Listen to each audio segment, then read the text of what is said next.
Good evening, buenas noches, and thank you for tuning in. On behalf of Mitchell Kaplan and all of us at Books and Books, I welcome you to a virtual evening to celebrate the publication of Houses, Robert A.M. Stern Architects, published by Monticelli Press. Roger Seifter, Grant Marani, and Gary Brewer are three of the four partners at Robert A.M. Stern Architects that design the firm's house and residential projects. Each partner leads a studio that focuses on the creation of stylistically diverse houses located around the country, including many in Florida, that reflect a deep knowledge of architectural history and its precedents. Together, they are the co-authors of the firm's new book, Houses, Robert A.M. Stern Architects, and are our special guests this evening. We'll have some time to take audience questions after their presentation, so please go ahead and put in your questions anytime during the broadcast in the Ask a Question button at the bottom of the screen.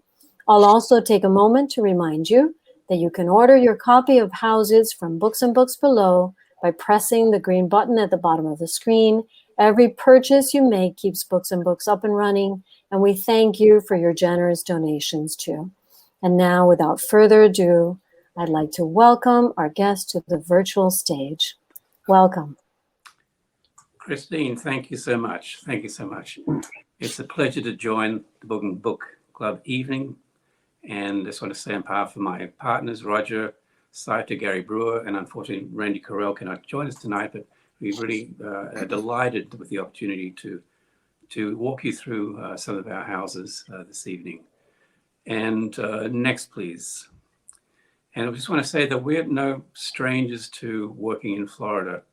Back in the 90s, now almost 30 years ago, we worked with the Disney Corporation on two hotels, the Yacht and Beach Club and the Boardwalk, and also at Celebration, we did involved in the master plan for Celebration, just outside of Orlando, and Celebration Health, which is just adjacent to the town of Celebration. Next, please. And about 15 years ago, we did three libraries in Florida. First, the Miami Beach Library, you can see the Clearwater Public Library and the Jacksonville Public Library as well. Three very singular, very different buildings that really reflect their location. And that's something that's very, very important in our work. And we'll talk more about that as we explore our houses with you this evening. And next slide, please. And our first house that we're going to talk to you tonight about is one that Gary is the author of, which is in Seaside. And Gary, please. So although this house is not in the current book, it was in our last book, Designs for Living. And many of you probably know of Seaside on the Panhandle in Florida. It's one of the first new urbanist communities. It was master planned by Elizabeth Platter-Zyberk and Andres Duany, with Robert Davis being the developer for the project. We were lucky enough to be able to join the community by designing a house that is facing the ocean right on to the Gulf of Mexico. Next, please. Here you can see our house with the green copper roof facing what's called the Emerald Isle, and on the other side is 30A. Next, please.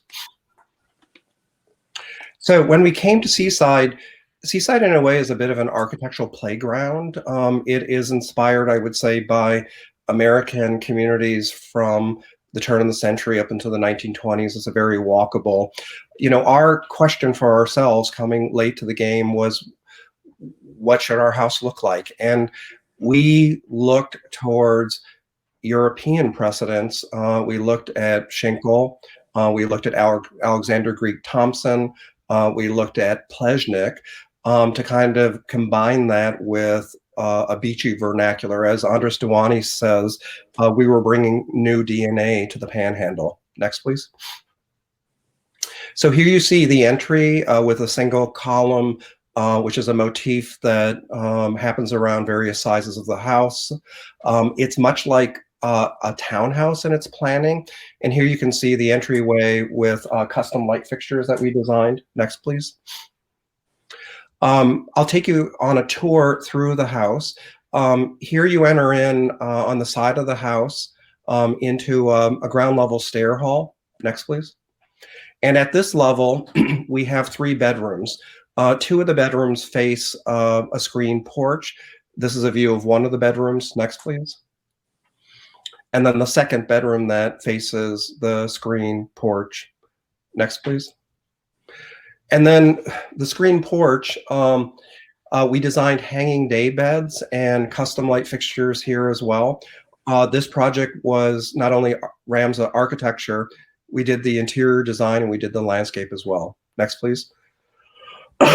Rising up to the piano nobile, the living spaces are on the second level so that you get wonderful views out over the dune to the ocean. Next, please. It was a real chance for us to kind of relish in traditional details. Here you can see a custom entablature and a custom mural that we had done over the mantelpiece. Next, please. And then, of course, the second floor porch with the wonderful view of the ocean along with another custom light fixture. Next, please. The kitchen opens up to the great room, and you can see to the left, all of the doors are pocket doors so that they pocket into the wall. So when the weather's nice, you can take advantage of the breezes. Next, please.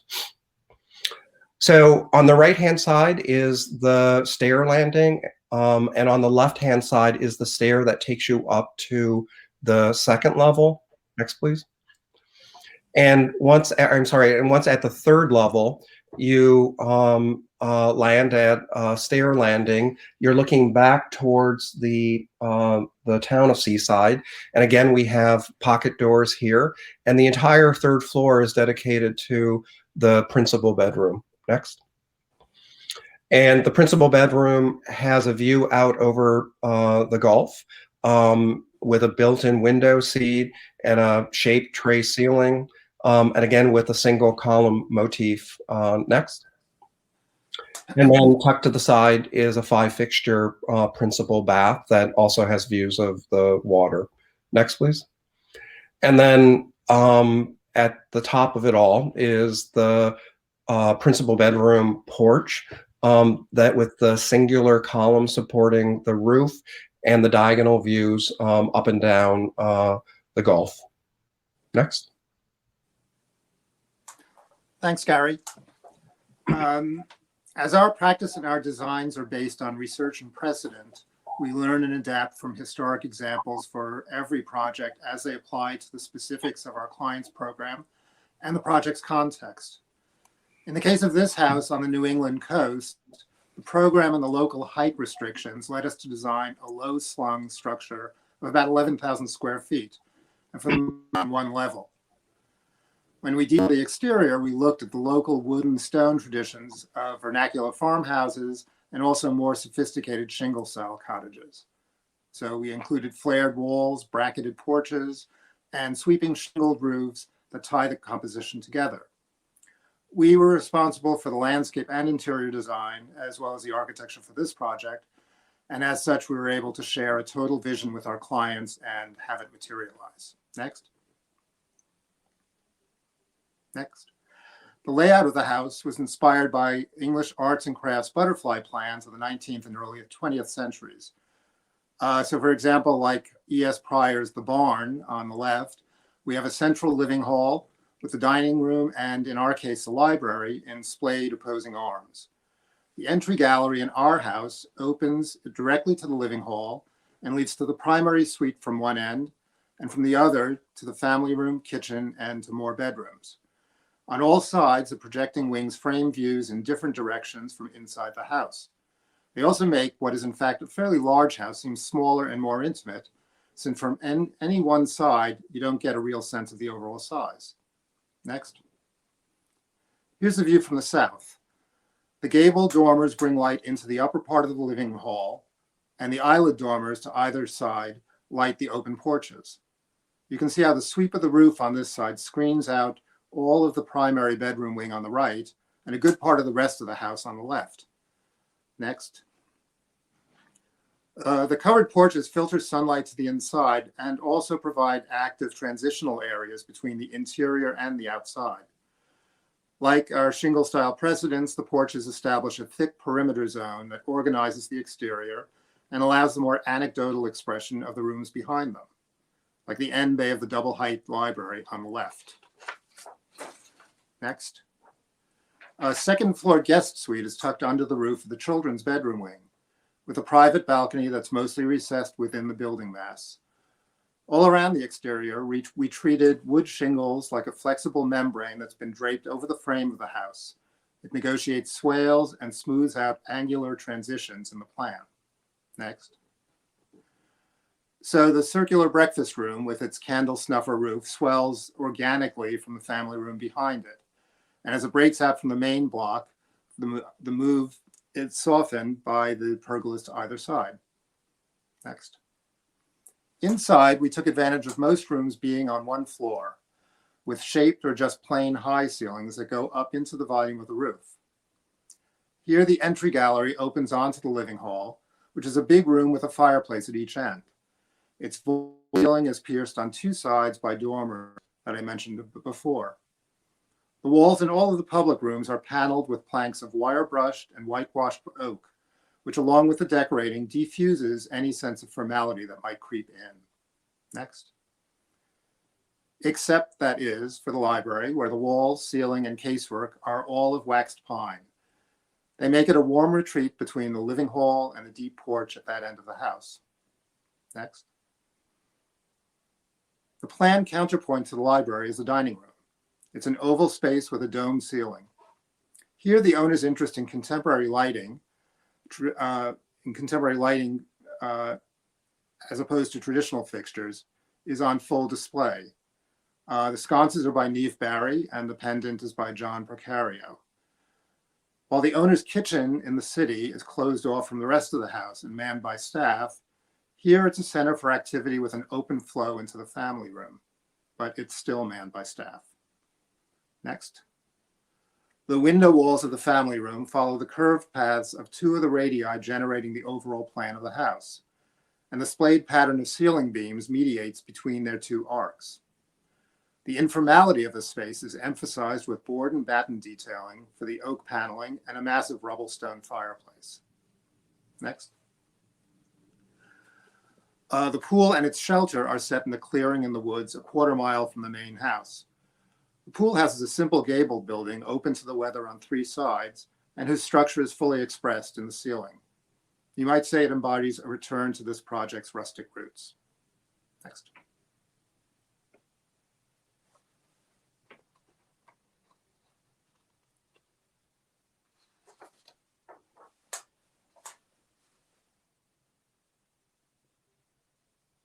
In a historic neighborhood where you can see the roof plan of our design adjacent to the 1920s houses. It's near the wonderful Cavalier Hotel. Next, please. Like Roger showed precedents, we, in this case, were looking at shingle-style houses that were set within historic communities with neighbors on either side. Here you see an example in Cape Elizabeth and another one in Portland, both done by the notable shingle-style architect John Calvin Stevens. Please, next, please. So this is a double lot, and the task at hand was how to fit the program and the rooms required by the client in a way that was at scale with the adjacent neighbors. Here you can see the view from the street with a picket fence, a front motor court, and a wing that projects from a double gable mass where the wing houses the garage. Next, please. In small houses, it's important to try to not have the garage wing face the street. So in this design, we used it on the left-hand side as a backdrop for an entry garden at the front of the house with a bedroom in a bay up above the arch door that goes into the garage. And on the right-hand side, a three-car garage with an arched opening that opens to a mud room with custom gates to close off the garage wing from the street. Next, please. Here you see a little close-up view once entering through the front motor court into the entry garden, a sort of picturesque array of gables and windows and special shutter details. Next, please. But once inside of the house, the image on the left is the front door coming in with custom color glass side lights, and the image on the right is an arched opening framing the stair that takes you up to the second floor, along with the open door that takes you beyond to the kitchen and the mudroom entry. Next, please. The front door opens directly onto the living room. I think if you study the RAMSA plans, one of the themes that you will find is once you enter into the house, you get a direct view through the house to the major view, whether it is an ocean view or a mountain view. On the left-hand side, behind the pocket doors, you can see a small little bar that's adjacent to the living room for entertaining. Next, please. The view in the other direction, one of the other themes of RAMSA houses is that they are very traditional by design, but I don't think that anyone would mistake any of these houses from a turn of the century house. They're all updated with modern conveniences, and they also have very large windows and doors because our clients love light and to take advantage of the views from their properties. Next, please. On the left is the bar off of the living room, and on the right is a view from the dining room towards the kitchen. Next, please. The kitchen opens up to a breakfast nook, and through the arch on the right is a small family room with both windows and doors opening up to a small pool that faces the ocean. Next, please. Taking you up to the second floor, there's a somewhat dramatic circular stair, and this is a view up to the ceiling of the second floor. Next. And once at the landing on the left, you see one of the diamond-shaped windows that look out over the entry of the house, and the landing is directly on center with a second floor sitting room or living room that the family uses primarily because of the wonderful views out over the ocean. Next, please. This is the principal bedroom. As Roger mentioned in his house, being on the second floor, with many of these rooms in the roof, we're able to get taller ceiling heights and interesting tray ceilings. And again, with a large picture window that looks out over the water and a second floor porch. Next, please. The principal bathroom on the left is a freestanding tub that is in one of the bays facing out over the ocean. To the right is a small door in that room that opens out to the second floor porch. And then on the right is an example of one of the custom vanities. We take in all of our houses great pains and care in terms of designing millwork and casework and special detailing. And we work quite closely with the contractors and the interior designers that we work with. Next, please. The children's rooms are smaller and tucked into the roof.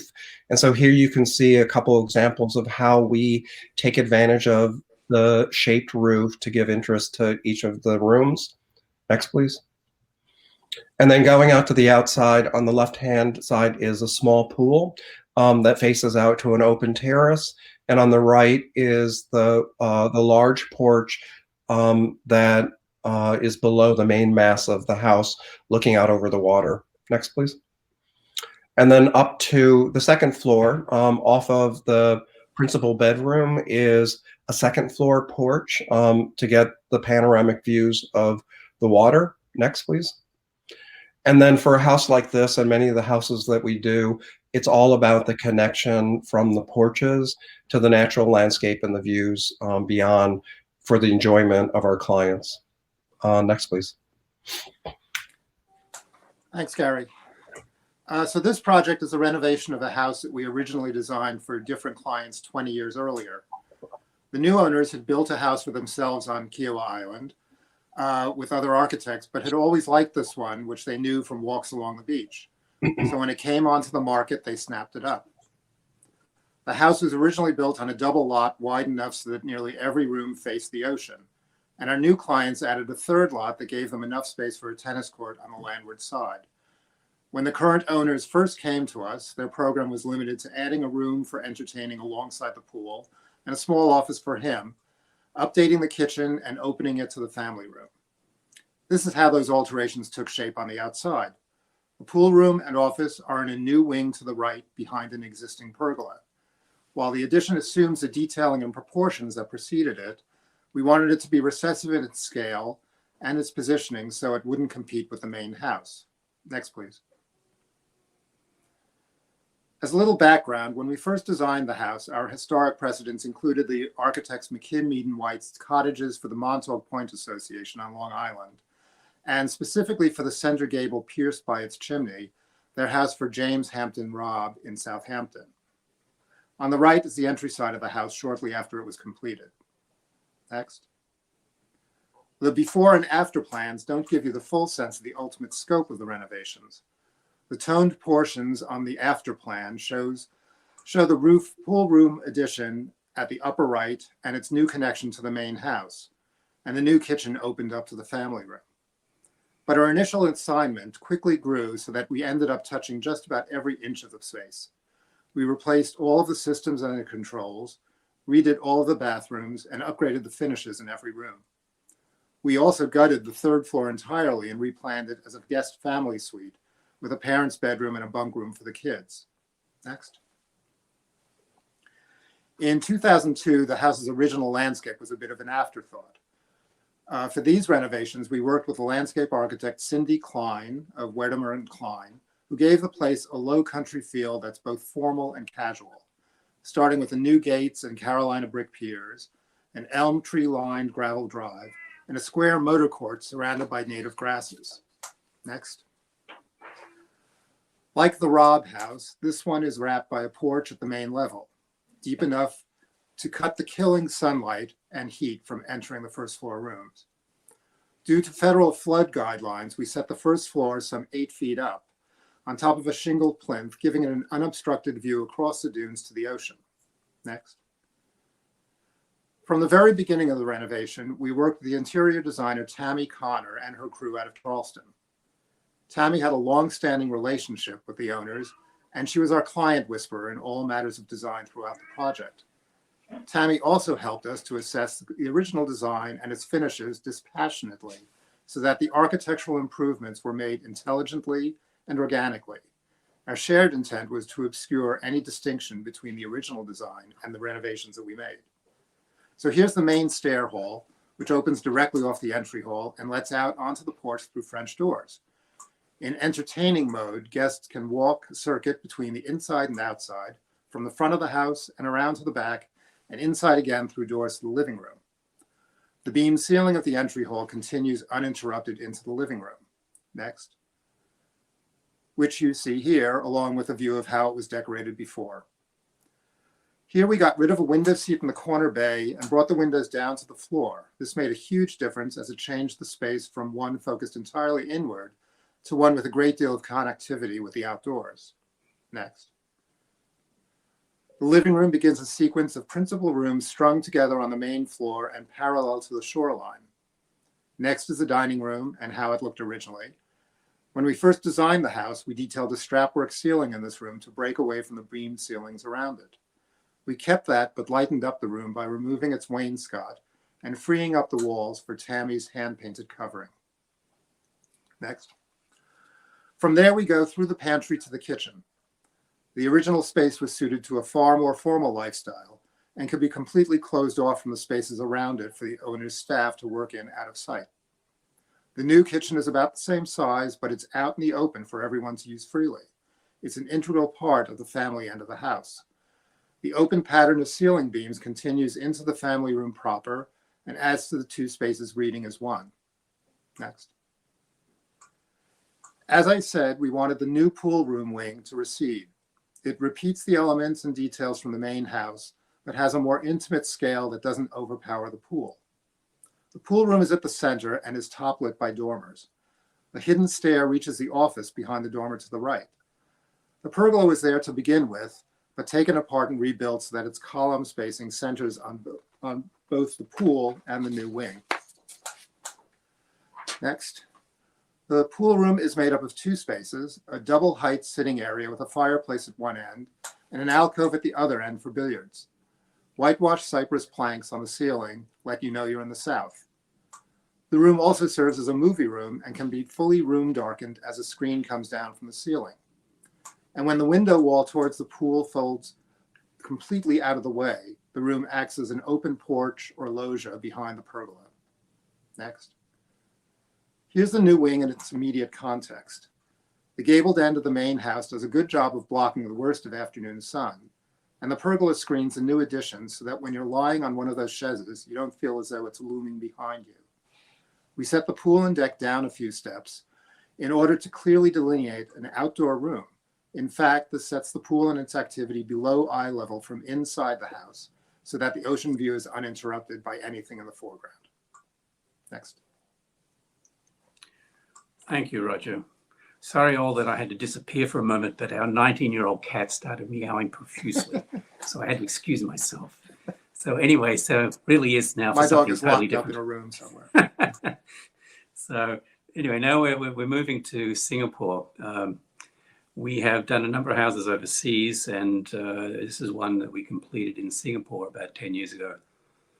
And it is, the lot is located, it's bounded by yellow that you can see on the screen here. It's at the end of Nassam Road, which is really the address to live on in Singapore.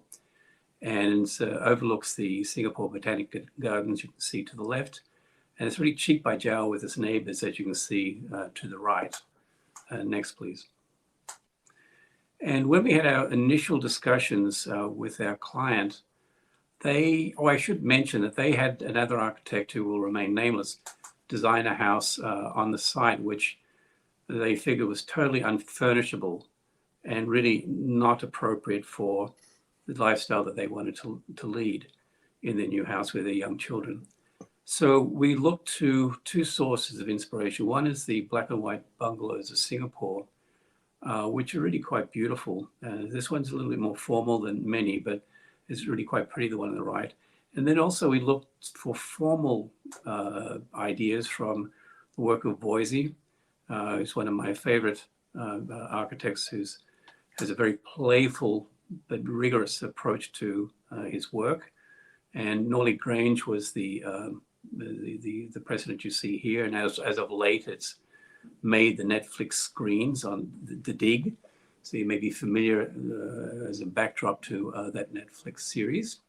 So anyway, we married these two ideas together, and you can see in the next where the influence of Boise is evident in the formal arrangement of the house, but then you can see that the black and white tradition then pervades the actual character of the house, if you wish.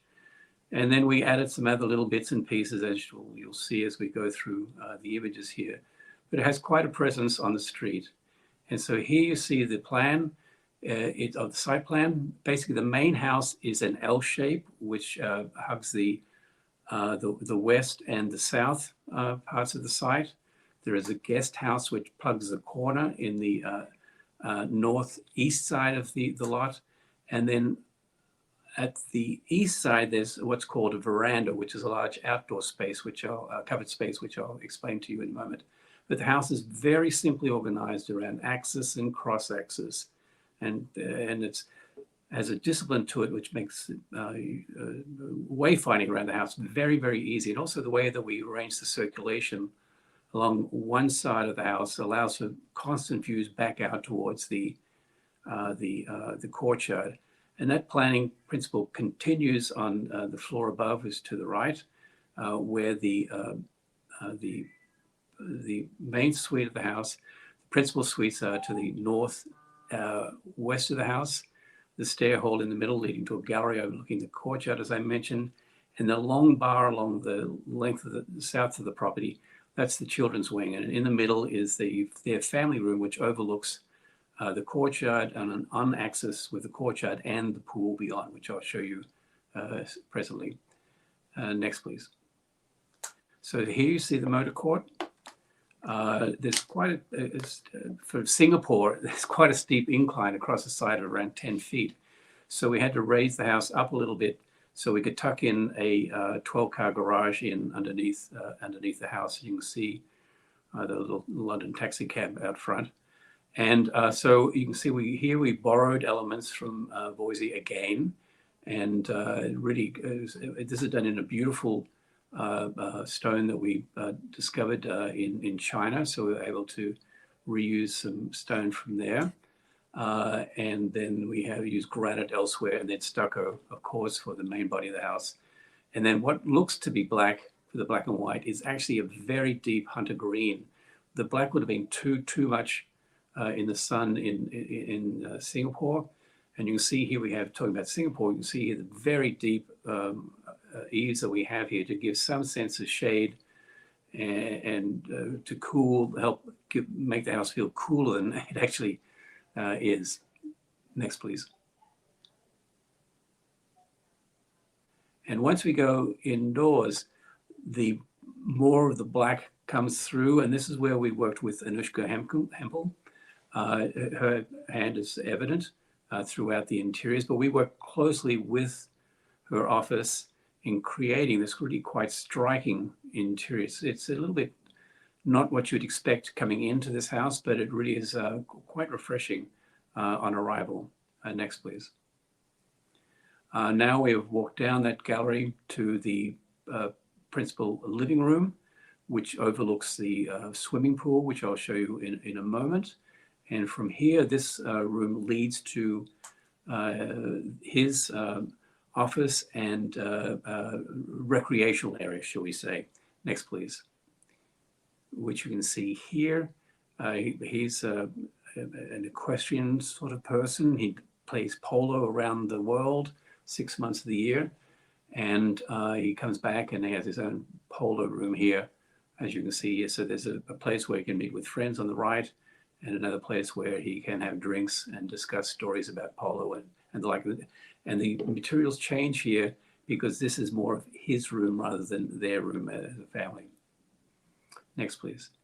And then below the living room is a quite fabulous bar area.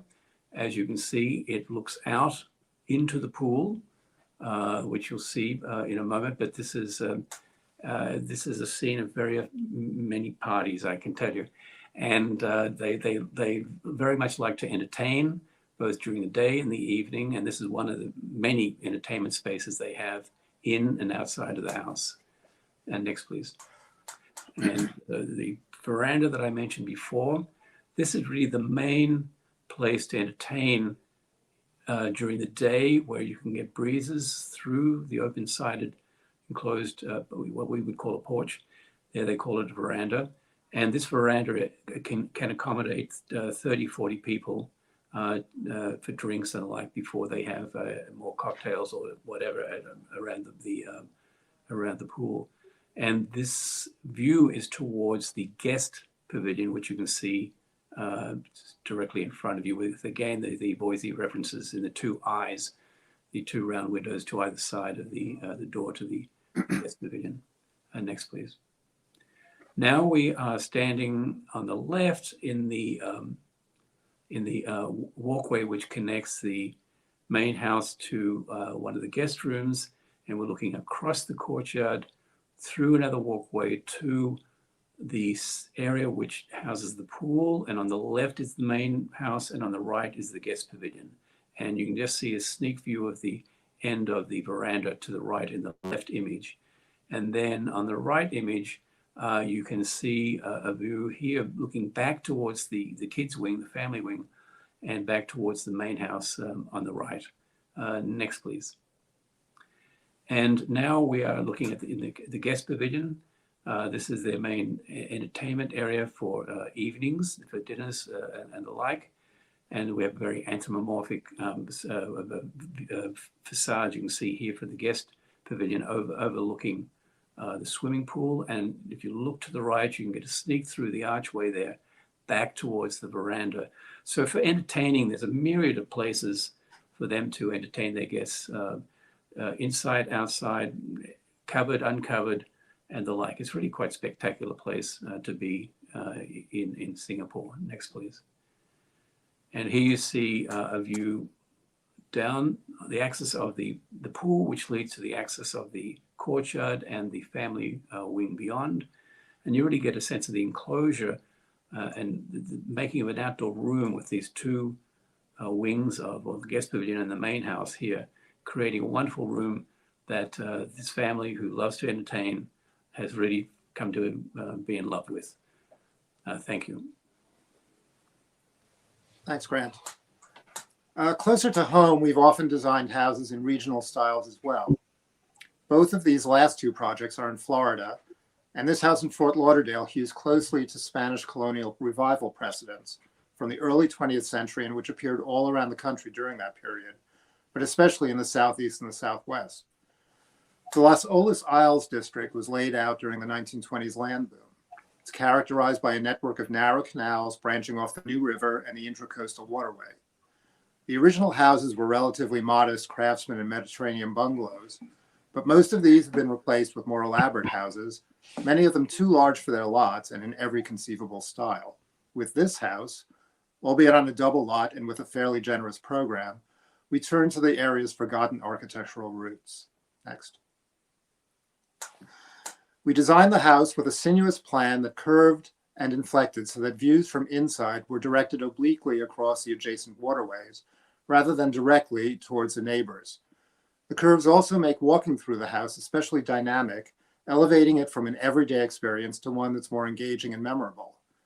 Our inspirations included the California architect Wallace Neff, and such projects of his as the house that he designed for the movie mogul Saul Wurtzel in the early 1930s. Neff combined geometric formality with the materiality and the playful anecdotal qualities of Andalusian vernacular architecture. And in this house, we sought to do very much the same. Next. The house is set at the end of a cul-de-sac, and rather than a formal entry, you have a choice of coming in through a pedestrian gate to a walled garden or via a motor court bounded on opposite sides by the main house and a guest house, and with a glimpse of the water through twin arched openings. Next. A loggia opens off the motor court and traces a curved path along one side of the walled garden. The windows on the right mirror the arches on the left and let light into a gallery that we'll see in a couple of minutes. At the end of the loggia is the actual front door of the house, which opens to the main stair hall. Next. The stair snakes up the inside perimeter of a cylindrical drum that acts as a linchpin organizing the house's massing, its plan, and its section. It extends upwards 3 stories, eventually reaching a rooftop spa. Next. Galleries extend out in 2 directions from the stair. This one on the left, alongside the entry loggia, passes the more informal family rooms on its way towards a secondary stairway. A second gallery leads to the living room, which has a wall of doors and windows towards the New River and is anchored at its ends by twin fireplaces. Throughout the interiors, we kept the walls relatively plain. They are finished in a mix of plaster and crushed stone called stuc pierre, and with flat wood or limestone trim, while we gave the ceilings a broad palette of different shapes, materials, and details. So while the gallery, for example, has shallow vaults of reclaimed terracotta tiles, the living room ceiling has cypress planks and rough-hewn beams. Next. Since the kitchen is a large alcove off one side of the living room, we continued the beamed and planked ceiling into it to emphasize the open plan, but changed the beam's directions to mark the transition. The living room and kitchen both led on to a covered porch with a prime spot on the southwest corner. Details like the diamond planked ceiling, the old terracotta floor, and recessed pocketing insect screens, not to mention a TV hidden above the fireplace, make this a comfortable outdoor living room on most days. Next. There's no formal dining room, but lots of places to have a meal, including this bay and the billiard room. Outside, the vaulted projection above the arch doors shades the room a bit in the afternoon and provides a balcony for the exercise room on the second floor. Next. On the second floor, the primary bedroom is in that prime southwest corner with water views across the river and down its length. There's a shared his and her primary bath. Here we whitewashed all the woodwork as a tonal counterpoint to the natural finishes in the rest of the house. The bedroom and bath share a private balcony at the center of the main block of the house, overlooking the pool and its pergola and the river beyond that. Next. We introduced elements inside and out that soften and sometimes even skew the overall symmetrical composition of the house, making it less serious, more lighthearted.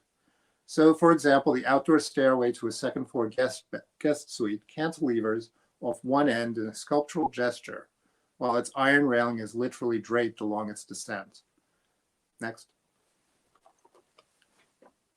Next. As you walk under that stair, you enter a small porch off the library. Its Palladian arch is repeated in the porch at the far corner, and is repeated again threefold at the center of the facade. There's a very intentional A-B asymmetry on this side of the house, which makes those instances where we relax or break away from it more meaningful and more significant.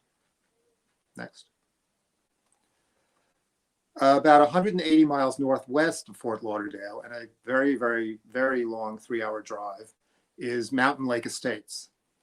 In 1914, Frederick Law Olmsted Jr. laid out the initial plan for this golf community near the train line to Lake Wales. And in the ensuing decades, well-heeled families from up north, like the Bachs and the Heckshers, built some quite well-designed houses on large lots and in styles that range from Mediterranean to colonial revival. In 1993, the area was designated a U.S. Historic District. I was able to walk through some of those houses with my clients as they looked for an older house to renovate for themselves and their family of 3 grown children and their friends. We landed on this one, designed by Franklin Abbott in 1927. The house's site had a lot to do with their final decision. It had a broad lawn overlooking the golf course and pond, without a neighboring house in view. The late landscape architect Morgan Wheelock reimagined the site design with a formalized plan softened by informal plantings, so that on this side of the house, wild grasses shaped the main lawn into a large oval, framing the main facade from the course. Next. And the house itself had a lot of character and quirkiness that was very appealing. It had been well cared for, but it was tired.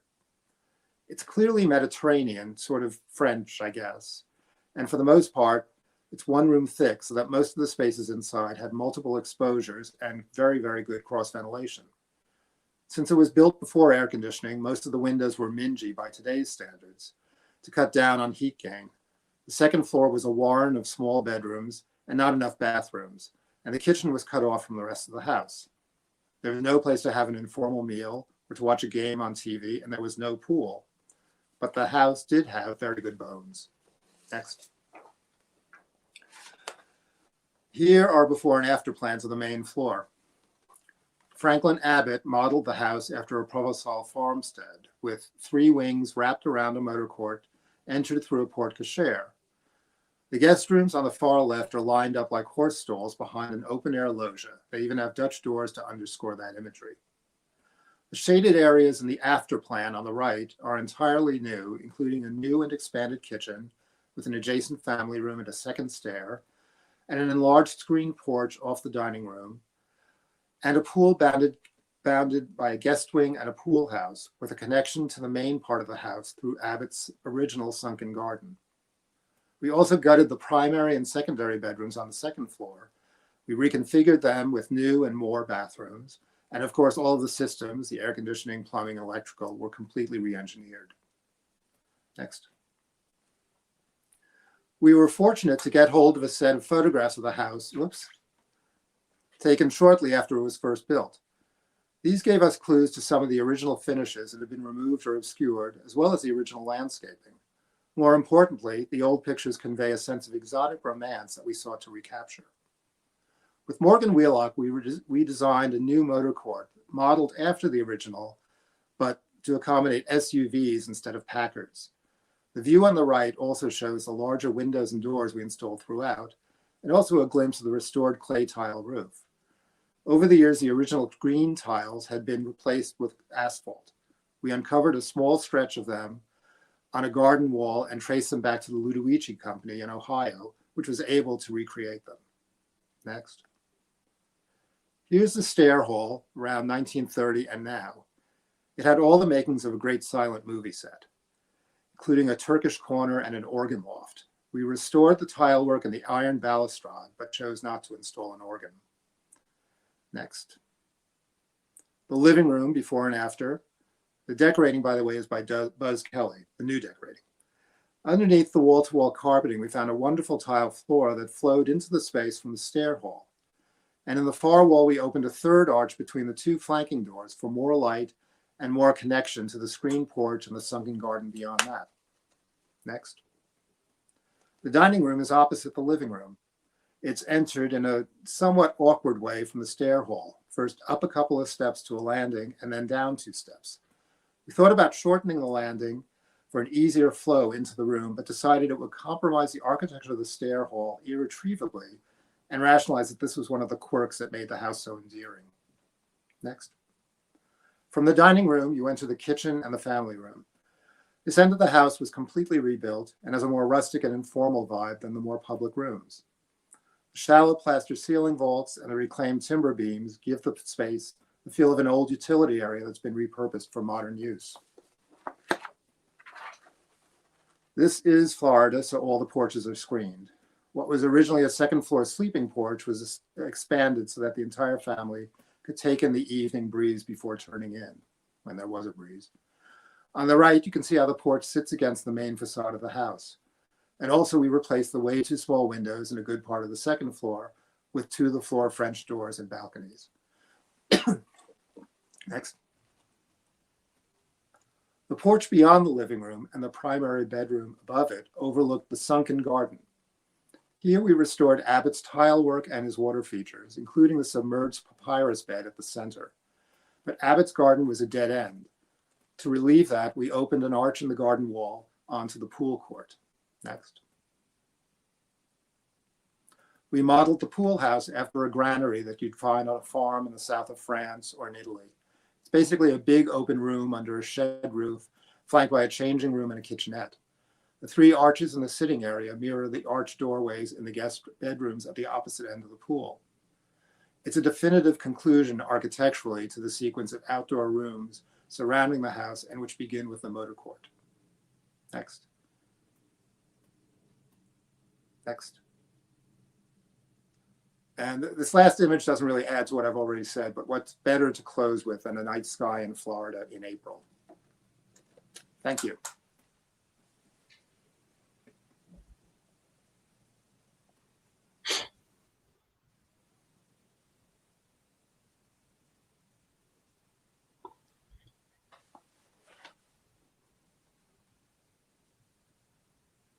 I think our host is muted. I think Shannon, aha, there we go. And here you are. Thank you. All I can say is that that was breathtaking.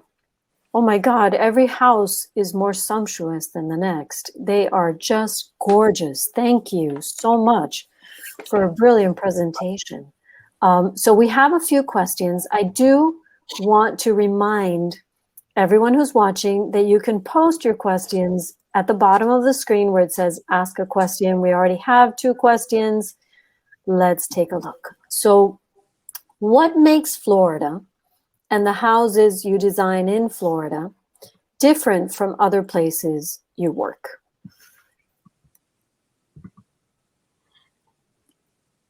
Roger? Gary, you want me to take that? I guess I'll take it. Yes. Well, Florida has its own climate, which is, for somebody coming to it from the north, it can be killing at times. But once you get used to it, it encourages a flow between inside and outside that you really don't, that you can't achieve as easily in so many other parts of the country.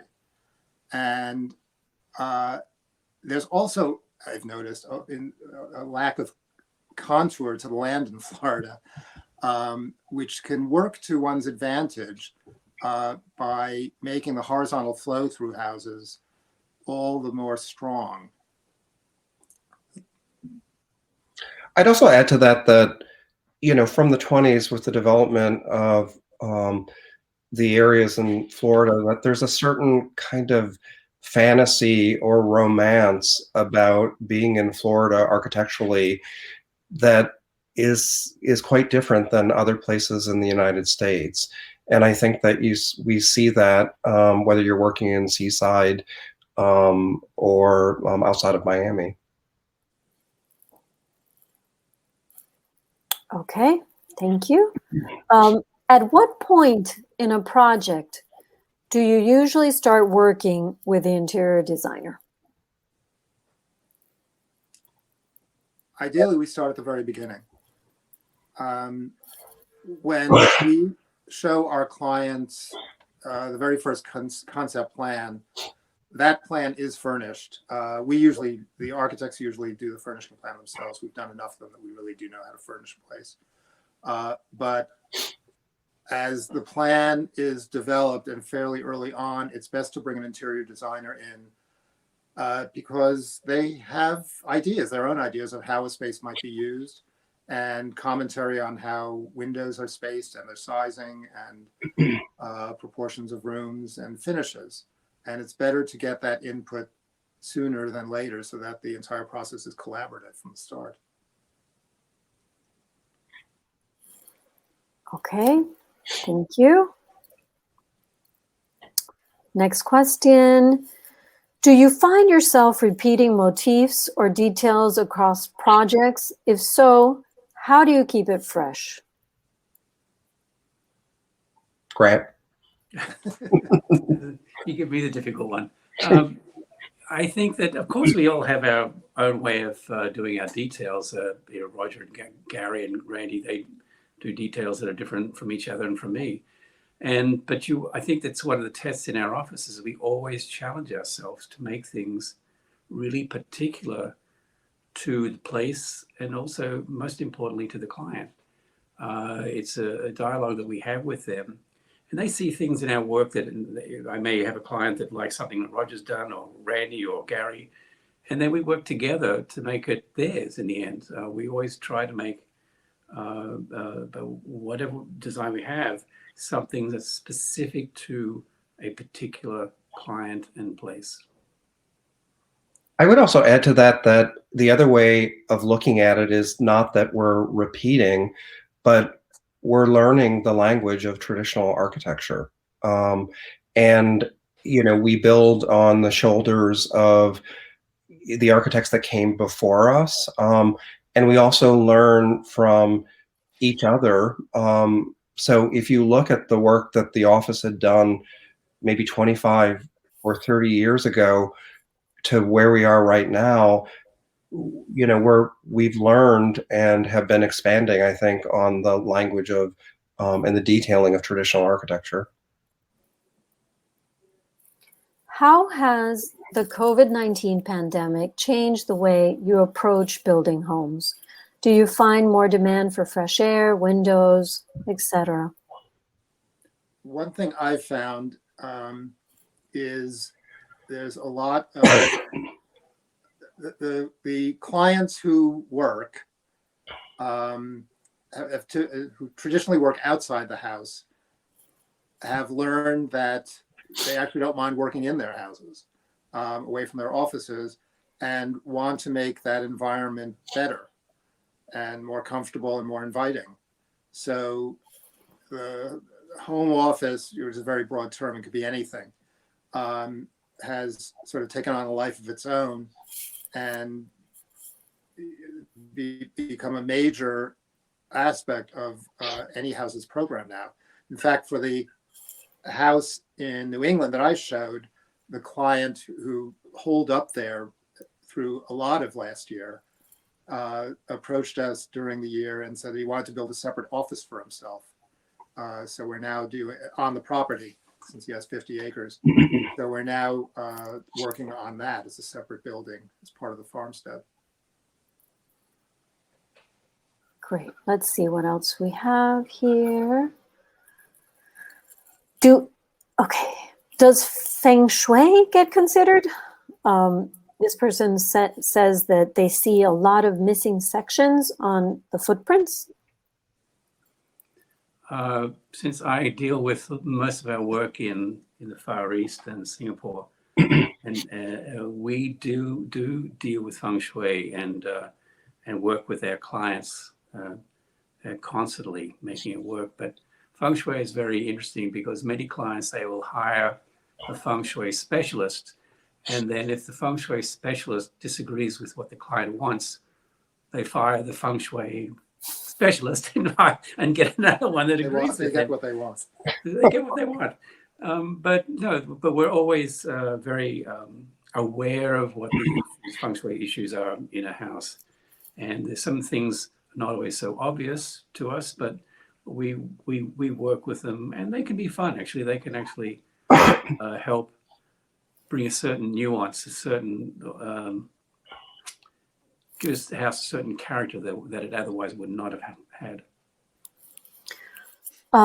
Which technologies do you incorporate into your homes, and which have proven more cumbersome than they're worth? Gary, this question's got your name all over it. Technology. Well, I think that we work with.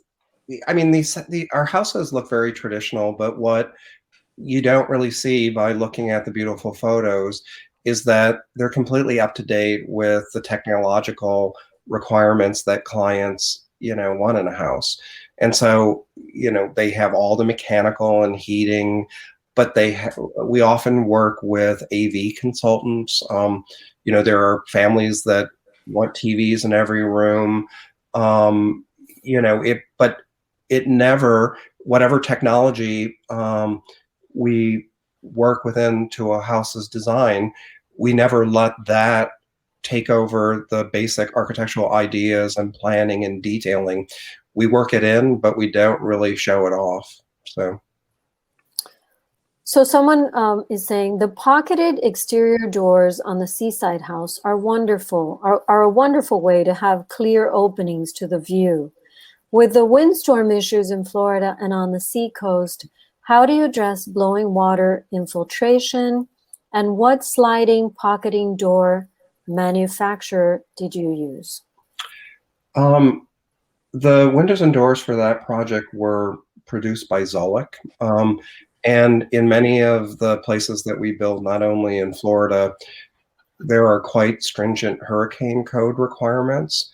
And so, each of the window companies that we work with them quite closely to make sure that the detailing works with the local circumstances associated with it. I mean, the pocket doors at Seaside, I think that, many new traditional architects think that the language of windows is, limited to double hung windows. And I think that if you look at through our office's residential work, you see a real joy in different ways that you can do a window or a door in a project. And we're constantly looking towards historic precedents to draw inspiration and bring new ideas to the work that we do.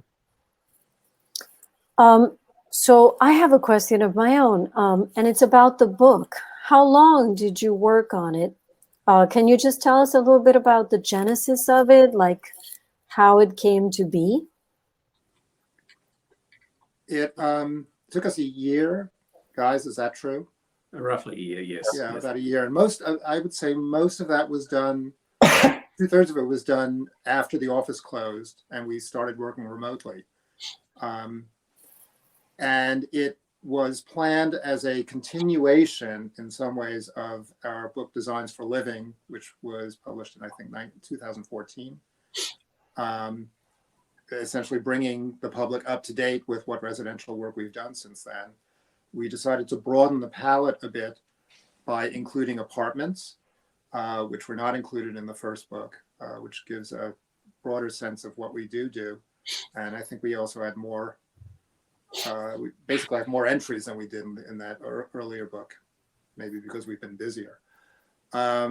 but the basic premise was similar to that earlier book insofar as each of us wrote about each of our projects from our own and from our client's point of view, to give the reader a sense of the process that we go through with them designing a house and having it built. Well, it's a gorgeous book, and we're incredibly proud to have it at all of our bookstores, including our virtual bookshop tonight. I just want to thank you for coming on to our virtual bookshop and joining us this evening. It's a wonderful presentation. Thanks again to everyone that's watching from everywhere. You can order the book. Just hit the green button. We will ship it right out to you. If you're in Miami and you'd like to pass by any one of our stores, it's available in all of them.